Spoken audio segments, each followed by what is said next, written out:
निरपेक्ष प्रयास YouTube channel पर मैं प्रदीप वाजपेयी आपका स्वागत करता हूँ, अभिनंदन करता हूँ। आज जिस विषय पर हम चर्चा करने जा रहे हैं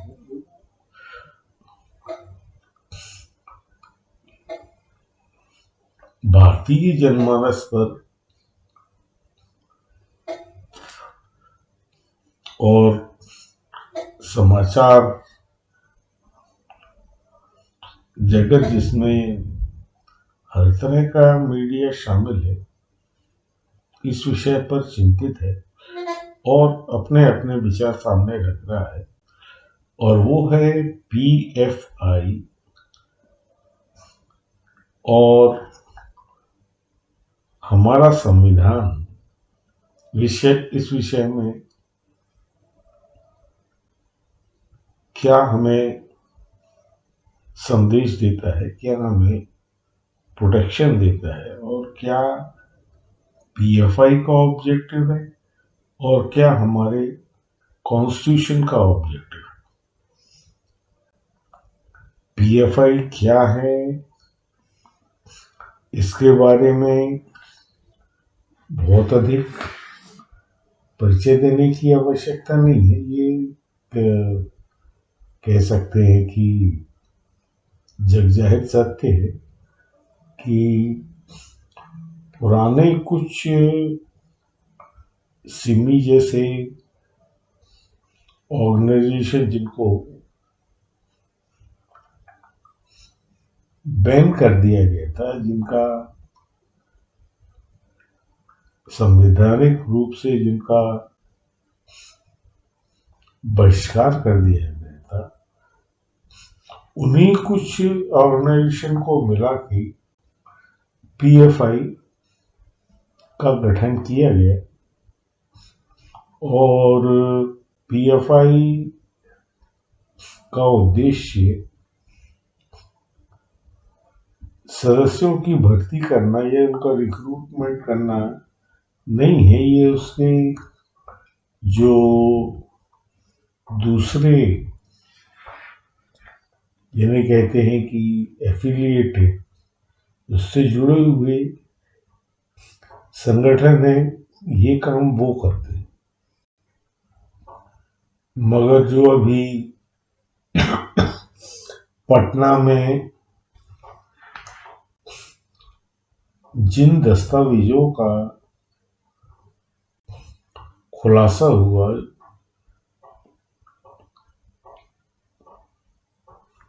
उससे बड़े चिंतनीय पहलू सामने आए हैं कि आखिरकार ये PFI और इस तरह के जो ऑर्गेनाइजेशन है, ये किस लक्ष्य को सामने रखकर आगे बढ़ रहे हैं। सबसे बड़ा खुलासा तो यही आया कि ये भारतीय समाज को, यानी जो एक बहुसंख्यक समाज है, उसको अपने निशाने पर लेकर ये कुछ बहुत बड़ा ऑब्जेक्टिव को पाने की कोशिश कर रहे हैं। यानी आज हम जिस धर्मनिरपेक्ष समाज में रह रहे हैं, ये इसका स्वरूप बदलना चाहते हैं। और इस स्वरूप को बदलने के लिए वो किसी भी तरह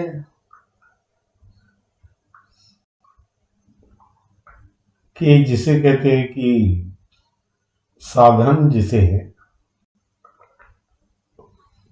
वो पीसफुल नहीं है। वो वायलेंस के जरिए, टकराव के जरिए, तलवार के जरिए और गोला बारूद, इन सभी को जरिए अपना लक्ष्य हासिल करना चाहते हैं कि 22 ये जो शताब्दी चल रही है 47 तक हम इस राष्ट्र का स्वरूप बदल देंगे, हम इसका कॉन्स्टिट्यूशन खत्म कर देंगे और अपने जो शरीयत का कानून है उसको यहाँ पर लागू कर देंगे। ये ऑब्जेक्टिव जो अल्पसंख्यक समुदाय है उसमें इनसिक्योरिटी, असुरक्षा की भावना को फैलाकर किया जाएगा। उससे युवाओं की भर्ती की जाएगी, यानी एक तरह का आर्मी का या हथियारबंद सेना तैयार की जाएगी। उन्हें हर तरह की ट्रेनिंग दी जाएगी, जैसी आर्मी को ट्रेनिंग दी जाती है वैसे इन युवाओं को आर्मी की ट्रेनिंग दी जाती है। अर्थात इनको तलवार कैसे चलाना है, डंडे कैसे चलाना है, कैसे गोला बारूद करना है, कैसे धमाके करना है, इन सब चीजों की उनको ट्रेनिंग दी जाएगी।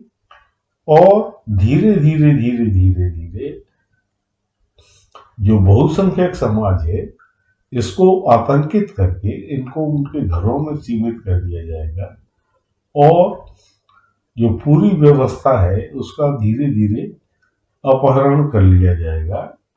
ये सब तथ्य जो है अभी जो दस्तावेज हासिल हुआ है, इसमें जो खुलासे हुए हैं, उसमें इन सब बातों का उल्लेख है। अब ये सिर्फ एक धार्मिक उन्माद है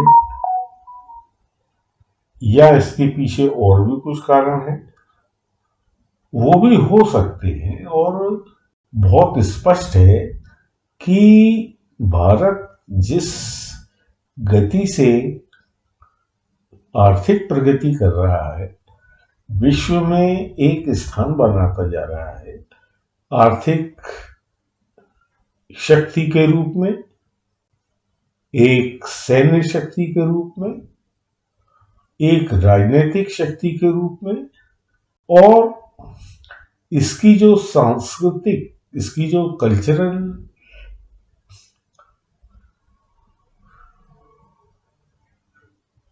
जिसे कह सकते हैं कि सद्भावना जो है इसके अंदर जो उसको विश्व में फैलाता जा रहा है। यानी एक बात कही जाती है विश्व गुरु,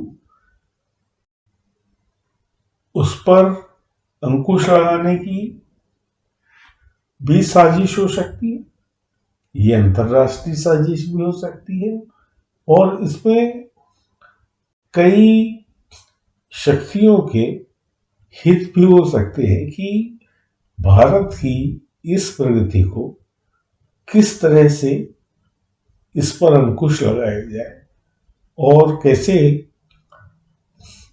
हमारे प्रभाव को सीमित किया जाए। ये सब ऑब्जेक्टिव जो हैं आज के कॉम्पिटिटिव वातावरण में इनकी संभावना से इनकार नहीं किया जा सकता और इन सब तथ्यों को साथ रखकर ही हम एक निरपेक्ष विश्लेषण कर सकते हैं और आखिरकार ये हमारा दायित्व बनता है कि हम कैसे अपने आप को न केवल सुरक्षित करें, मगर जो लोग इस पर आक्रमण कर रहे हैं, जो इसका अतिक्रमण कर रहे हैं, जो अपने हिंसक, जिसे कहते हैं वॉयलेंस और नरसंहार वाले जो ऑब्जेक्टिव को लेके आगे बढ़ना चाहते हैं, उन्हें कैसे अपने राष्ट्रीय परिदृश्य से उनको हटाया जा सके। स्वाभाविक है, जब ये खुलासे हुए हैं तो रिएक्शन होना तो स्वाभाविक है, बहुसंख्यक समाज का रिएक्शन होना तो स्वाभाविक है। और ये रिएक्शन जिस तरह से बढ़ रहा है, तो अगर एक अल्पसंख्यक वर्ग वायलेंस कर सकता है तो बहुसंख्यक वर्ग भी वायलेंस कर सकता है। बंदूक का दबाव बंदूक से दिया जा सकता है, मशीन गन का दबाव मशीन गन से दिया जा सकता है, तलवार का दबाव तलवार से दिया जा सकता है। और बहुसंख्यक समाज जो है इसके लिए धीरे धीरे तैयार भी हो रहा है। भगवान का शुक्र है कि अभी वो स्थिति सड़कों पे, गली मोहल्लों में, गांव-गांव में नहीं आई है, मगर चेतना का जो अवेयरनेस का स्तर है, क्योंकि आज सोशल मीडिया पर शहरों में नहीं, गांव-गांव में, शहरों में ये बातें बिजली की तेजी के साथ जो है फैल जाती है। और इसका फैलाव को रोकना ना तो सरकार के लिए संभव है, ना किसी राजनीतिक दल के लिए संभव है। और इसके प्रभाव जो है ना बहुत गंभीर हो सकते हैं, अल्पसंख्यक समाज के लिए भी और बहुसंख्यक समाज के लिए भी। क्योंकि आखिरकार इतनी बड़ी अल्पसंख्यक की जनसंख्या का हम नरसंहार की कल्पना नहीं कर सकते। ये परिदृश्य हर तरह से इसका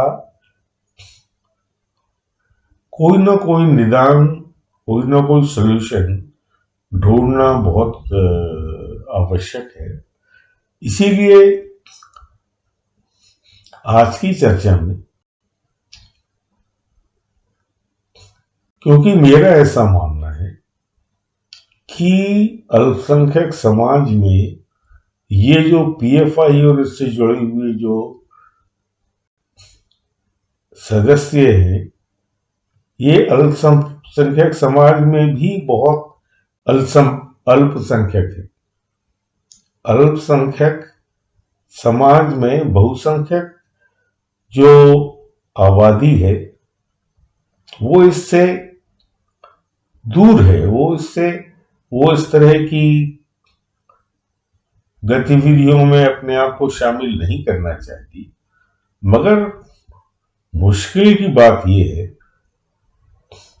कि वो मुखर नहीं है, वो सामने आकर अपने ही समाज, अपने ही वर्ग के ये जो वायलेंस फैलाने वाले तत्व हैं उनका विरोध नहीं कर पाती। तो हमें कुछ इंतजार भी करना चाहिए और कुछ अन्य तथ्यों की तरफ ध्यान देना चाहिए, जिसमें सबसे अधिक महत्वपूर्ण तथ्य ये है कि जो आर्थिक विकास की संभावना हर वर्ग में होनी चाहिए, वो अधिक से अधिक, क्योंकि आर्थिक विकास की प्रक्रिया में जब व्यक्ति सक्रिय रूप से सहयोग देने लगता है तो स्वाभाविक रूप से जो कट्टरता है, धार्मिक कट्टरता जो है, वो उसके सोचने के तरीके से बाहर जाने लगती है और धीरे धीरे वो पॉजिटिव दिशा में, यानी सकारात्मक सोच की तरफ बढ़ने लगता है। इसमें सबसे बड़ा योगदान जो है महिलाओं का होता है, क्योंकि किसी भी संघर्ष की स्थिति में सबसे अधिक, अगर जिसे कहते हैं कि तकलीफ में कोई होता है तो वो महिलाएं होती हैं। जो जो लड़कियां हैं, जो बच्चे हैं, वो सबसे अधिक प्रभावित, उनकी शिक्षा है, उनके रोजगार पाने की संभावनाएं हैं, और वो अपने भविष्य, अपने परिवार की सुरक्षा के बारे में जो विचार रखती हैं, उसमें सबसे अधिक प्रभाव पड़ता है। तो कहने का तात्पर्य ये है कि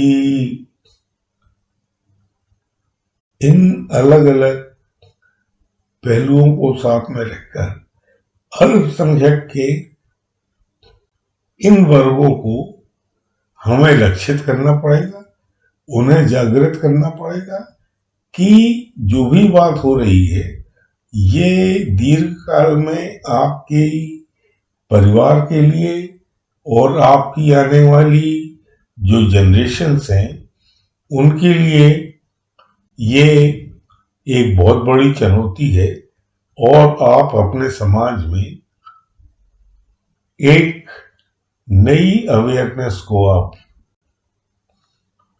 इसका स्वागत करें, इसको फैलाने में मदद करें, जिससे कि आप भी खुश रहें, यानी अल्पसंख्यक सब समुदाय भी सुख समृद्धि की प्राप्त करें और आप भी करें। यानी बराबरी का जो मौका हमारा कॉन्स्टिट्यूशन दे रहा है उसका पूर्ण उपयोग करें। तो ये इस आज की चर्चा का विषय है कि कैसे जो वर्तमान व्यवस्था है उसमें बदलाव को प्रोत्साहित किया जाए। अगले सत्र में हम संविधान के